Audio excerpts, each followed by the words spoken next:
নমস্কাৰ বন্ধুসকল, মই সুদীপ্ত বৰা। আশা কৰিছোঁ আপোনালোক সকলো ভালে আছে। আজিৰ ভিডিঅ'টো মই বনাবলৈ গৈ আছোঁ লোকেল মুৰ্গীৰ ওপৰত। মই মোৰ লোকেল মুৰ্গীৰ ফাৰ্মখন আপোনালোকক অলপ দেখুৱাম বুলি ভাবিছোঁ। গতিকে বলক মই ভিডিঅ'টো ইয়াৰ পৰা আৰম্ভ কৰিছোঁ। প্ৰথম অৱস্থাত চাওক, মই ফাৰ্মখনৰ এটা কমপ্লিট বাউণ্ডেৰী মাৰি লৈছোঁ।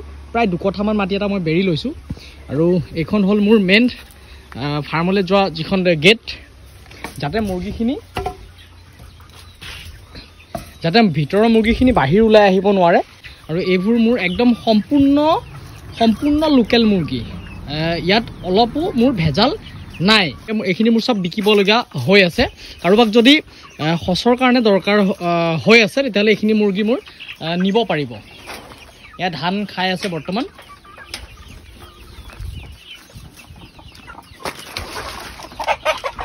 আৰু এইবোৰ মোৰ ডাঙৰ মুৰ্গী, যিখিনি মই কণী পৰাই আছোঁ। এই দেখিছে এইখিনি।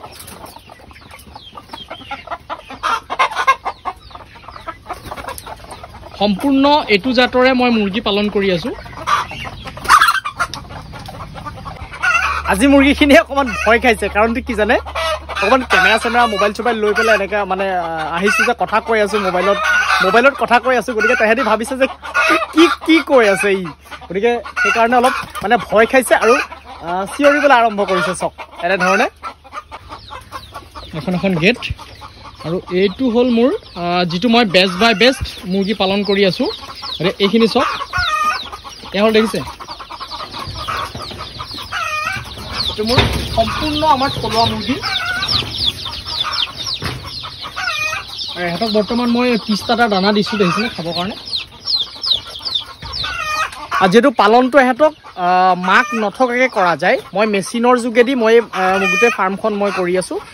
যিখিনি পোৱালি হয় এইটো মই মেচিনত প্ৰডাকশ্যন কৰি আছোঁ। সেইটো মই আপোনালোকক দেখুৱাম কেনেকৈ প্ৰডাকশ্যন কৰি আছোঁ। বৰ্তমান মই আপোনাক এইটো যিখিনি মই ৰাখিছোঁ সেই মুৰ্গীখিনি মই আপোনালোকক দেখুৱাই আছোঁ। আৰু এয়া হৈ গ'ল আপোনাৰ, এইখিনি দেখিছে, এয়া মোৰ মোটামুটি 9 দিনৰ পোৱালি। এইখিনি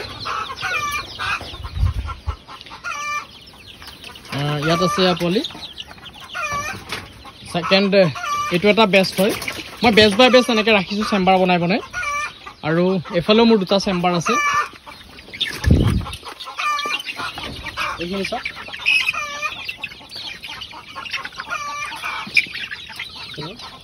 আৰু এইফালেও এটা বেচ আছে।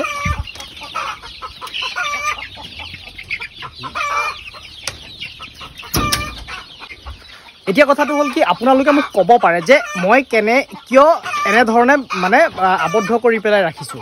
কথাটো হ'ল কি, চাওক, লোকেল মুৰ্গী যেতিয়া আমি ফাৰ্ম হিচাপে কৰিম বা সৰহীয়াকৈ যেতিয়া কৰিম, আপুনি ভেকচিন কৰিবই লাগিব। গতিকে এতিয়া মই বেষ্ট বাই বেষ্ট ইহঁতক এনেকৈ ৰাখিছোঁ, কাৰণ মোৰ 1 মাহলৈকে সম্পূৰ্ণ ভেকচিন থাকে। গতিকে সেই ভেকচিনৰ প্ৰক্ৰিয়াটো মই সম্পূৰ্ণ কৰিব যাওঁতে মই বেষ্ট বাই বেষ্ট এনেধৰণে মুৰ্গী পালন কৰিবলগীয়া হৈছে। যদি দৰকাৰ হয় ভেকচিনেশ্যনটো কেনেকৈ কৰিব লাগে বা কি ভেকচিনেশ্যন লোকেল মুৰ্গীক কৰিব লাগে, আপোনালোকে কমেণ্ট কৰিব, তেতিয়া মই নিশ্চয় এটা মই ভিডিঅ' বনাবৰ কাৰণে চেষ্টা কৰিম। আৰু যদি কাৰোবাক একেবাৰে পোৱালি মুৰ্গীৰো দৰকাৰ হয়, তেতিয়াও মই বিক্ৰী কৰি আছোঁ। গতিকে এনেকুৱা ধৰণৰ যদি মুৰ্গী পোৱালি দৰকাৰ হৈ আছে কাৰোবাক, সেইটোও পাব। আৰু কাৰোবাক বোলে মই ভেকচিনেশ্যনটো মই কৰিব নোৱাৰোঁ, তেতিয়া মই 1 মাহৰহে পোৱালি দৰকাৰ হয়, তেতিয়াও মই তেনেকৈ ধৰণেও বিক্ৰী কৰিব পৰা হয়। গতিকে মই তেনেধৰণৰ 2 এটা বিক্ৰী কৰি আছোঁ। বহুত বেছি বিক্ৰী কৰি থকা নাই, কাৰণ এতিয়া মই নিজৰ কাৰণে বেছি প্ৰডাকশ্যন কৰি আছোঁ, নিজে মাৰ্কেটত মানে বিক্ৰী কৰি আছোঁ। এতিয়া বলক মই কেনেধৰণে পোৱালিখিনি প্ৰডাকশ্যন কৰিছোঁ মেচিনৰ যোগেদি অকণমান দেখুৱাওঁ বলক আপোনালোকক। বৰ্তমান মই 2টা মেচিনত পোৱালি প্ৰডাকশ্যন কৰি আছোঁ। আৰু এটা মেচিন মোৰ 150 কেপাচিটিৰ হয়। আৰু এনেকুৱা ধৰণৰ মেচিন মই মোৰ নিজৰ ঘৰতে মই তৈয়াৰ কৰি লৈছোঁ। আৰু 100% ৰিজাল্ট মই ইয়াৰ পৰা পাই আছোঁ। আৰু আপোনালোককো যদি এনেকুৱা ধৰণৰ মেচিনৰ প্ৰয়োজন হৈ আছে, মোৰ লগত যোগাযোগ কৰিব। মেচিন মই বনাই দিয়াত সহায় কৰিম বা মই বনাই দিব পাৰিম। আৰু এই ডিমখিনি যিখিনি আপোনালোকে দেখা পাইছে, এই ডিমখিনি মই মোৰ নিজৰ ঘৰৰ ডিম আৰু গাঁৱত কেইবাঘৰ মানুহৰ পৰা মই কালেকশ্যন কৰি পেলাই এনেধৰণে পোৱালিখিনি প্ৰডাকশ্যন কৰি আছোঁ।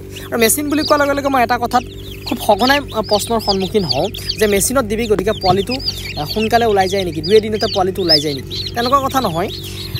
আজি এজনী মুৰ্গীক এটা পোৱালি উলিয়াবৰ কাৰণে 20-21 দিন সময় লাগে। ঠিক মেচিনতো সেই 20-21 দিন সময় লাগে। পাৰ্থক্যটো হ'ল এজনী মুৰ্গীয়ে উমনিত যিটো হিট ডিমটোক দিব, সেই হিটটো যেনিবা মই মুৰ্গীজনীৰ দ্বাৰা নিদি মই কাৰেণ্টৰ যোগেদি দিছোঁ। গতিকে পাৰ্থক্যটো সিমানেই। আৰু মেচিনত হোৱাৰ কাৰণে মই একেলগে সৰহকৈ ডিম দিব পাৰিছোঁ।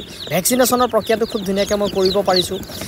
আৰু মুৰ্গীজনীক যদি মই বহাই ৰখা হয় তেতিয়াহ'লে মুৰ্গীজনীয়ে উমনিত বহিব 20-21 দিন, তাৰপিছত পোৱালিটো লৈ পেলাই ঘূৰি ফুৰিব। এনেকুৱা এটা খুব দীঘলীয়া এটা প্ৰক্ৰিয়া চলি যায়। মোৰ মতে মুৰ্গীজনীয়ে কণী পাৰ তই উমনিত বহিব নালাগে। বৰ্তমান এইটো হ'ল মোৰ ঘৰটো, মানে ঘৰটো অলপ মোৰ সৰু হৈ আছে, এইটো মই অলপ জেগাটো বঢ়াবলগীয়া হৈ আছে। আৰু এনেধৰণে গোটেই প্ৰক্ৰিয়াটো মানে মুকলিভাৱে 1 মাহৰ পাছত মই সম্পূৰ্ণ মুৰ্গীখিনি মুকলিভাৱে এই জেগাটোতে মেলি দিয়া হয়। আৰু এনেধৰণে মই মুৰ্গী পালন কৰি আছোঁ। আৰু বন্ধুসকল, আজি মই ভিডিঅ'টো এটা সামৰণি মাৰিব লাগিব। যদি মোৰ ভিডিঅ'টো ভাল লাগিলে তেতিয়াহ'লে লাইক, কমেণ্ট, শ্বেয়াৰ আৰু চেনেলটোত যদি মই নতুনকৈ ভিডিঅ' চাই আছে চেনেলটোত ছাবস্ক্ৰাইব কৰিবলৈ নাপাহৰিব আৰু কাষত থকা বেল আইকনটো দবাই দিব। আৰু আজিলৈ আহোঁ আকৌ নতুন এটা ভিডিঅ'ত লগ পোৱাৰ প্ৰতিশ্ৰুতিৰে। বিদায়, ধন্যবাদ বন্ধুসকল।